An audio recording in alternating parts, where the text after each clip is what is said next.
Okay, Assalamualaikum and a very good morning to everyone. So we're still in chapter 4, chemical bonding, and now we're in lesson 6. Okay, for lesson 6, saya dah divide lesson to 6 different parts. So this is the first part for lesson 6. Okay, in this video, we're going to learn about the valence bond theory or the theory of hybridization. Okay, so by the end of this lesson, you should be able to explain the valence bond theory. The second one, you should be able to draw and describe the formation of the sigma and pi bond from the overlapping of orbital. And the third one, you should be able to describe the formation of the hybrid orbital of the central atom. Okay, so we're going to start with the valence bond theory. So valence bond theory is basically a theory that explains how the covalent bond between the atoms. Okay, the basic principle of the valence bond theory is that a covalent bond will form when orbital of two atoms overlap and a pair of electron occupy the overlap region. So basically, kita tahu covalent bond itu terhasil apabila atom itu share dia punya elektron. Tapi macam mana atom itu share elektron dan atoms itu share elektron through the overlapping of the orbital. So maknanya orbital itu overlap antara satu sama lain. Okay. And the overlapping between the orbital may occur between orbital with unpaired electron. So maknanya kalau saya ada orbital with one single pair, another orbital with single pair, so dia akan overlap, so to form a pair, okay, to pair electron. Or the overlapping also may occur between orbital with pair electron and empty orbital. So this one is the way for us to describe the formation for the dative bond. Okay, however, in this chapter, we only to focus with orbital with unpaired electron. Okay, so based on the valence bond theory, a covalent bond itu boleh kita hasilkan apabila two neighboring half-field orbital overlap with each other. So maknanya satu orbital itu hanya ada satu single pair, another orbital with another single pair, so dia akan overlap to form a pair of electron. Okay, and the covalent bond or the overlapping can be formed from the sideway overlapping ataupun kita panggil dia sebagai pi overlapping or end-to-end overlapping ataupun kita panggil dia sebagai sigma overlapping. Okay, so we take a look on the formation of sigma bond first. Okay, so the sigma bond form when orbital overlap. Okay, when orbital overlap along its internuclear axis ataupun kita panggil dia sebagai end-to-end overlapping. So maknanya orbital itu akan overlap secara horizontal. Okay, so the end-to-end overlapping can occur between SS orbital, SP orbital and also P and P orbital. Okay, so let's take a look example the overlapping between S and S orbital. So let's say kalau saya ada, we know that the S orbital, the shape of S orbital is spherical. So kita lukis one S orbital, okay, with one unpaired electron. Okay, another one S orbital with another unpaired electron. So when it's overlap, okay, apabila dia overlap, dua elektron tu akan dikongsikan between those two one S orbital. So in the middle ini, the elektron tu akan jadi pair elektron. Okay, dan since the orbital is overlap secara end to end, overlapping ini kita panggil dia sebagai sigma overlapping ataupun kita panggil dia sebagai sigma bond. Okay. For the sigma overlapping ataupun end-to-end overlapping can also happen between two p orbital. Okay, so let's say we know that p orbital, the shape for the p orbital is dumbbell. So kita lukis dumbbell. So let's say this one is a 2p orbital. Okay, so we have another 2p orbital. So we have another 2p orbital. So when it combine, so when it overlap, so kita salin balik 2p orbital tapi awak tindihkan dia punya orbital tu. So dekat tengah-tengah ini akan ada pair of electron. Okay, since this orbital is end-to-end overlapping, so ini kita panggil sebagai sigma overlapping ataupun kita panggil dia sebagai sigma bond. Okay, so the third one is the overlapping of the S and P orbital. Okay, so maknanya S orbital and P orbital juga boleh overlap antara satu sama lain. So kita lukis S orbital. S orbital, the shape is spherical. So let's say it's 2S. Okay, so we have another atom with half fill, okay, ataupun with a single pair on the 2p orbital. Okay, so when it overlap, so awak salin balik ini. So awak lukis balik 2p. So sini akan jadi a pair of electron, dan since dia adalah end-to-end overlapping, kita panggil dia sebagai sigma overlapping ataupun sigma bond. Okay, so the second one is the formation of pi bond. Okay, so tadi sigma bond itu adalah end-to-end overlapping, pi bond pula adalah sideway overlapping. Dan sideway overlapping itu must happen between two p orbital of the same orientation. So maknanya kalau orientation tu menegak macam ni, yang satu lagi tu pun mesti menegak macam tu juga. Baru dia boleh berlaku sideways overlapping, barulah pi overlapping tu boleh berlaku. So kalau orbital tu sengit macam ni, lagi satu orbital tu pun kena sengit macam ni, barulah sideways overlapping itu boleh berlaku. So let's say kalau saya ada 1,2p orbital with this orientation, okay, with another 2p orbital with also with the same orientation, and each orbital only carry a single electron. So kalau awak nak lukis dia punya sideway overlapping, awak salin je balik. Okay, make sure dia punya electron itu mesti opposite direction. So electron itu mesti menuju ke opposite direction. Dan sideway overlapping itu awak hanya akan shows by using this line. Okay, and then awak akan labelkan dia sebagai pi overlapping ataupun kita labelkan dia sebagai pi bond. Okay, so sigma bond, one single bond, one single bond only consists of one sigma bond. So maknanya between atom X ini dan atom X ini, dia hanya akan berlaku end-to-end overlapping. Sebab apa? Sebab satu single bond hanya ada satu sigma bond. Okay, so in a double bond, we have one sigma and one pi bond. So maknanya between atom with a double bond, awak akan nampak two different type of overlapping. Sebab akan ada satu end-to-end overlapping dan akan ada satu sideways overlapping to form the pi bond. Okay, so in a triple bond, awak akan jumpa satu sigma bond and two pi bond. So maknanya between atom with a triple bond, awak akan nampak one end-to-end overlapping and two sideways overlapping. So kita recall satu single bond ada satu sigma bond. A double bond consists of one sigma, one pi. A triple bond consists of one sigma and two pi bond. Okay, so macam saya kata tadi, covalent bond itu terhasil apabila molekul to overlap. Orbital to overlap. Okay, the overlapping of the orbital can happen between pure orbital and also hybrid orbital. Okay, overlapping of pure orbital ini hanya berlaku in a diatomic molecule. Maknanya dalam satu molekul itu hanya ada dua atom sahaja. Baru overlapping itu kita panggil sebagai overlapping of pure orbital. And the overlapping of pure orbital itu boleh berlaku between S and S, S and P ataupun P and P overlapping yang macam kita tengok sebentar tadi. So for example, it's the formation for hydrogen, hydrogen gas. So if we draw the Lewis structure of H2, what we can see is we have one H, single bond, and another H. So remember that inside one single bond, we only have a sigma bond. Maknanya sigma bond itu adalah end-to-end overlapping. And the bond between the hydrogen atom in the hydrogen gas will form when two 1s orbital overlap with each other. Maknanya dia overlapping between S and S orbital. Okay, so kita lukislah macam mana nak tunjukkan covalent bond terhasil. Kita boleh lukis dia punya overlapping sebab kita dah belajar tadi macam mana nak lukis overlapping between orbital. So 1s, 1s, the shape is the spherical. So awak lukis bulat. Awak label 1s. Okay, since we want to form hydrogen gas, so we need another 1s orbital. We need another 1s orbital. Okay, so if 2s, 1s.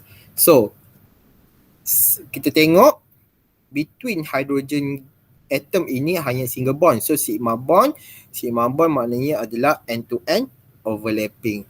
So maknanya awak lukis bulat, awak tindihkan dengan satu bulat, okay, and then in the middle tu awak lukis pair of electron sebab setiap satu hydrogen atom tu akan contribute one electron. So ini adalah sigma bond. Sebab apa? Sebab dia adalah overlapping between two s orbital, dan overlapping itu berlaku secara end-to-end overlapping.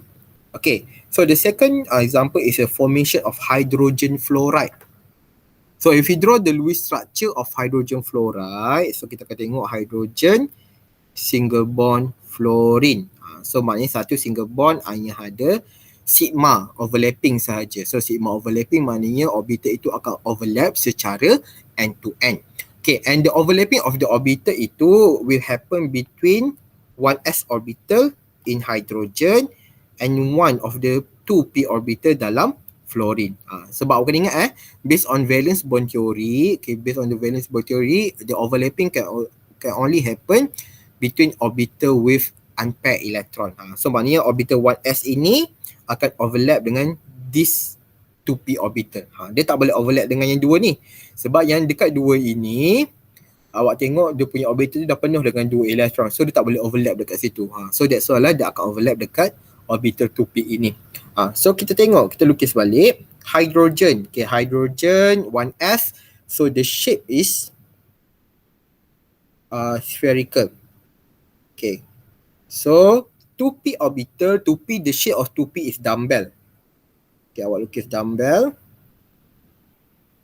Okay, so ini adalah 2p. So ini adalah hydrogen, ini adalah fluorine. So since dia ada sigma bond, so maknanya dia adalah end-to-end overlapping. Maknanya this end, okay, this end akan overlap dengan this end.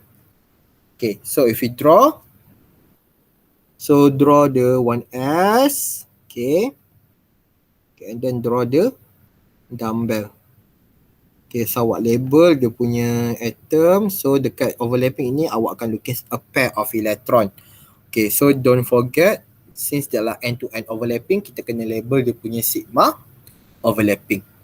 Okay, so inilah cara dia macam mana bond between hydrogen and fluorine itu terhasil. Okay, dan dia terhasil daripada overlapping of 1s orbital and also one of the 2p orbital. Okay, formation of O2. Okay, O2 or oxygen gas. First, let's draw the Lewis structure. So O2, between the oxygen atom, we're going to have one double bond. Okay, remember that one double bond consists of one sigma bond and one pi bond. Okay, one pi bond. So kalau awak tengok, dekat setiap satu oxygen atom ni akan ada two unpaired electron. Okay, two electron yang tak ada pair. So one of the pair ini, so one of the unpaired electron ini akan form sigma bond, one of the unpaired ini akan form pi bond. Tapi kalau awak tengok dekat Lewis structure itu, dekat setiap satu oksigen ni ada two lone pair kan? Akan ada two lone pair. Two lone pair itu datang daripada 2s orbital and one of 2p orbital. Awak kena ingat kalau ikut based on valence bond theory, overlapping itu hanya akan berlaku between single pair orbital with single pair electron. So overlapping itu hanya akan berlaku between this two orbital and this two orbital. Okay, since kita tahu orbital yang ada unpaired electron adalah 2p, so maknanya kita kena lukis 2p. Bentuk 2p adalah dumbbell. Okay, bentuk 2p adalah dumbbell. So this is the for one oxygen. Okay, this is for one oxygen. So awak label oxygen So ini adalah 2p orbital. Okay, so since dia akan share, kita lukis dia punya sigma bond dulu. Kita lukis dia punya sigma bond. So awak ada another 2p orbital. Sebab apa saya lukis lagi satu 2p orbital? Sebab dia punya bond itu hanya akan terhasil apabila 2p orbital overlap dengan elektron daripada 2p orbital. Okay, so ini awak lukis lagi satu pair. Ini baru dia punya sigma bond. Okay, ni baru dia punya sigma bond. Tapi kalau kita tengok Lewis structure itu, between oxygen akan ada lagi satu pi bond. Okay, so pi bond itu kita tahu apabila berlakunya sideways overlapping of p orbital with the same orientation. So kita lukislah. Kita lukis satu negak macam ni. Dan jadi mesti sideways, dekat lagi daripada lagi satu oksigen tu pun mesti kita lukis lagi satu. So ini kita lukis dia punya elektron, dan kalau pi bond kita tahu dia punya formation kita akan tunjuk menggunakan line yang macam ni, dan awak akan label dia sebagai pi.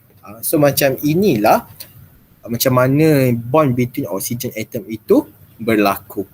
Okay. The second type of overlapping, okay, overlapping also can happen between hybrid orbital. Okay, macam tadi overlapping between pure orbital itu hanya boleh berlaku for dalam diatomic molecule, maknanya molekul yang ada 2 atom.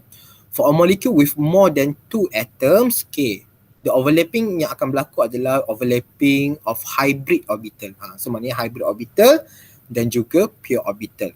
Okay, hybrid orbital ini normally happen at central atom, and sometimes it also happen at terminal atom. Okay, dengan syarat terminal atom itu mesti ada multiple bond. Okay, so the hybridization of the molecule is basically the mixing, okay, of 2 or more pure orbital to form a new set of hybrid orbital with equivalent energy. So hybrid orbital ini basically awak campurkan je pure orbital tadi. So awak campurkan pure orbital tadi, dia akan hasilkan satu orbital yang baru yang kita panggil dia sebagai hybrid orbital. Okay, so features of hybrid orbital ini, okay, one of the feature is the number of hybrid orbital form is equal to the number of atomic orbital mix. So maknanya kalau awak ambil satu s orbital, okay, awak mixkan dengan satu p orbital, so total 2. So hybrid orbital yang akan dihasilkan adalah sama dengan 2. So kalau awak ada satu s orbital, awak ada 2 p orbital, so awak gabungkan total 3. Satu s orbital, 3 p orbital, awak gabungkan total dia 4 hybrid orbital. Okay, and the type of hybrid orbital form varies with the type of atomic orbital mix. So lepas ni kita akan tengoklah. So we have 5 different type of hybrid that you're going to learn how to draw and how to explain macam mana dia terhasil. Okay, the shape and also the orientation of the hybrid orbital maximize its overlap with the orbital of other atom in the bond. So maknanya the shape of the hybrid orbital itu dia follow Vesper. Dia follow Vesper, and the shape itu bergantung kepada 5 basic shape yang awak belajar waktu molecular geometry. Okay, the last point, only the central atom will involve in the hybridization, and this also can happen for terminal atom with multiple bond. Central atom wajib hybrid, terminal atom akan ada hybrid jika terminal atom itu ada multiple bond. Multiple bond contoh dia ada double bond, dia ada triple bond. Okay, so kita akan tengoklah lepas ni macam mana overlapping itu terhasil. Okay, so basically there are 5 different type of hybrid orbital. Okay, we have sp hybrid, sp2, sp3, sp3d, and sp3d2 hybrid. Okay, and each of the hybrid itu the shape or the orientation will follow the basic shape yang awak belajar dalam molecular geometry. Okay, so the first one is the sp hybrid. Okay, so sp hybrid is formed when one s orbital is mixed with one p orbital to form 2 sp hybrid orbital. Okay, and the geometry of the hybrid is linear with a bond angle of 180 degree. So satu s tambah satu p, dia akan hasilkan 2 sp hybrid. Dan dia macam cakap tadi, dia punya shape itu akan follow Vesper, dia akan follow basic shape. So kalau awal ada 2, so maknanya the shape is the linear with a bond angle of 180. So this is the shape of the sp hybrid. Sp hybrid dia punya shape adalah linear and the bond angle is 180. Okay, the second type of hybrid is sp2 hybrid orbital. Okay, sp2 hybrid orbital form when one s orbital and 2 p orbital are mixed together. Okay, dia akan form 3 sp2 hybrid orbital. Okay, sp2 hybrid, the geometry of the sp2 hybrid is a trigonal planar, and remember that for a trigonal planar the bond angle is 120 degree. So this is the shape of the sp2 hybrid, and the shape will follow the trigonal planar geometry. Okay, the next type of hybrid is sp3 hybrid. Okay, sp3 hybrid form when 1s orbital and 3p orbital are mixed together to form a 4sp3 hybrid. So the 4sp3 hybrid itu dia akan bergabung to form a geometry of tetrahedral. Okay, and the tetrahedral bond angle dia adalah 109.5. Okay, and this is the geometry of the sp3 hybrid. Dan bentuk dia adalah bentuk tetrahedral. Okay, the second last type of hybrid is sp3d. So sp3d when 1s orbital mixed with 3p orbital and 1d orbital to form 5sp3d hybrid. Okay, the geometry is trigonal bipyramidal with bond angle of 120 degree and also 90 degree. So bond angle between the equatorial ini akan jadi 120 and the bond angle between axial and equatorial is 90 degree. They follow the bond angle and also the geometry of the trigonal bipyramidal. Okay, and then we have the last one, we have sp3d2 hybrid.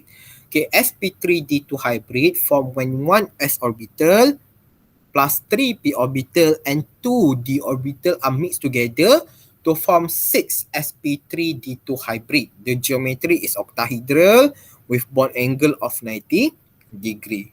So this is the geometry of the sp3d2 hybrid. So kalau awak tengok dia memang bentuk tetrahedral lah.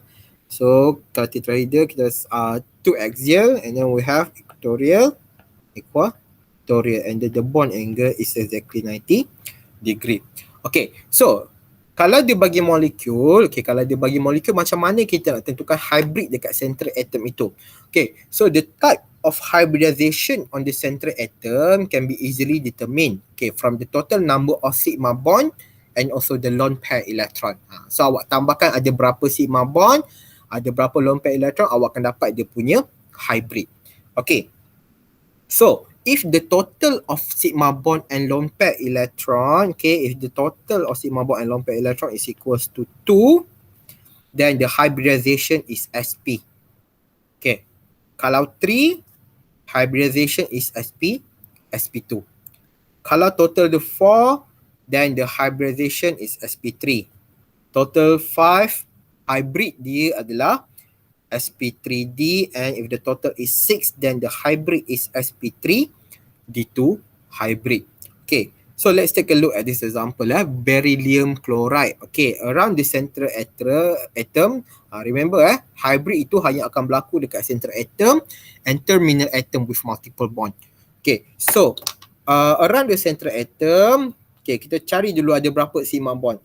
So we have 1 sigma and 1 sigma. Sebab dalam satu single bond hanya ada satu sigma bond. So around the central atom beryllium you have 2 sigma bond. So kalau 2 sigma bond, okay, 2 sigma bond tambah 0 lone pair, so equals to 2. So kalau equals to 2, hybrid kita adalah sp hybrid. So maknanya hybrid on the beryllium atom ini adalah sp hybrid. Okay, for aluminium chloride, so first determine the number of lone pair and also the bonding pair on the central atom. So we have 1 sigma, 1 sigma, 1 sigma. So total we have 3 sigma bond plus 0 lone pair. So 3 plus 0 equals to 3. So kalau total sigma bond and lone pair is equal to 3, then the hybrid on the aluminium is going to be sp2 hybrid. Okay. Okay, for CH4, okay, we have 1 sigma, 1 sigma, 1 sigma, 1 sigma. So total we have 4 sigma bond and 0 lone pair on the central atom. So total is 4. So kalau 4 maknanya hybrid dia adalah sp3 hybrid. So hybrid dekat sini adalah sp3. Hydrogen ni tak perlu hybrid sebab hydrogen ni terminal atom dan tak ada multiple bond. Okay. For PCl5, okay, for PCl5 kalau awak tengok dia ada 1, 2, 3, 4, 5. So we have 5 sigma bond and 0 lone pair on the central atom. Okay, and 0 lone pair on the central atom. So the total is 5. So kalau total dia adalah 5, maknanya dia hybrid on the phosphorus is sp3d hybrid. So maknanya dekat phosphorus ni adalah sp3d hybrid. Okay, so SCl6. Okay, SCl6. Okay, determine the number of sigma bond. 1, 2, 3, 4, 5, 6. So you have 6 sigma bond and 0 lone pair. So total dia adalah 6. Kalau total dia 6, dia hybrid dia lah sp3d 2. So maknanya hybrid on the central atom is sp3d 2 hybrid. Okay, so tengok CO2. Okay, CO2, if you look at the structure CO2, we only have 2 sigma bond. Okay, ada 2 sigma bond. So maknanya kalau ada 2 sigma bond 0 lone pair, maknanya hybrid dia, hybrid on the carbon is sp hybrid. Okay, remember that if the terminal atom ada multiple bond, awak kena juga cari dia punya hybrid. Okay, kalau awak tengok oksigen, oksigen ini ada 1 sigma, okay, ada 2 lone pair. So ada 1 sigma plus 2 lone pair. So total is 3. So kalau total dia 3, maknanya hybrid dekat oksigen ni adalah sp2 hybrid. And same goes with this oksigen. The hybrid is sp2 hybrid. Remember hybrid itu hanya akan berlaku dekat central atom, memang wajib. Lagi satu, hybrid itu akan berlaku dekat terminal atom jika terminal atom itu ada multiple bond. Okay. Another example is SO2. Okay, SO2, around the central atom S, we have 1, 2 sigma. Okay, we have 2 sigma and 1 lone pair. So total dia 3, so maknanya hybrid dekat S itu adalah sp2 sebab total sigma bond and lone pair dia sama dengan 3. Okay, oksigen ini ada multiple bond, so awak kena juga cari dia punya hybrid. Okay, this oxygen have 1 sigma plus 2 lone pair. So total dia 3, so maknanya hybrid dekat oksigen ini juga adalah sp2 hybrid. Okay, so NH3. Okay, so kalau kita tengok sigma bond, we have 1, 2, 3. So 3 sigma bond plus 1 lone pair. So total dia 4. Kalau total the 4, the hybrid is sp3 hybrid. Okay, maknanya hybrid dekat nitrogen itu adalah sp3. Okay, SF4. Okay, so 1, 2, 3, 4. So you have 4 sigma plus 1 lone pair. So 4 sigma and 1 lone pair, total is 5. So the total is 5. That means the hybrid on the sulfur in SF4 is sp3d hybrid. Okay, hybrid dia adalah sp3d. Okay, so XeF4. Okay, XeF4, around the central atom Xe, you have 4 sigma. So they have 1, 2, 3, 4. And then we have 2 lone pair. So 4 plus 2 is equals to 6. So if equals to 6, then the hybrid on the xenon is sp3d2 hybrid. Okay, so we have NH4. Okay, determine the number of lone pair and also the sigma bond on the central atom. So we have 1, 2, 3, 4. So you have 4 sigma plus 0 lone pair. So the total is going to be 4. If the total is going to be 4, then the hybrid on the nitrogen is sp3 hybrid. Okay, and the hybrid is sp3. So the last one is I3 minus. Okay, the last one is I3 minus. So we have 2 sigma plus 1, 2, 3. 3 lone pair, so total dia 5. So kalau total dia 5, then the hybrid is going to be sp3d hybrid. Okay. So that's all the video for today. Okay, and then in the next video, I'm going to explain the orbital overlapping diagram for the sp hybrid. So I think that's all. So thank you everyone.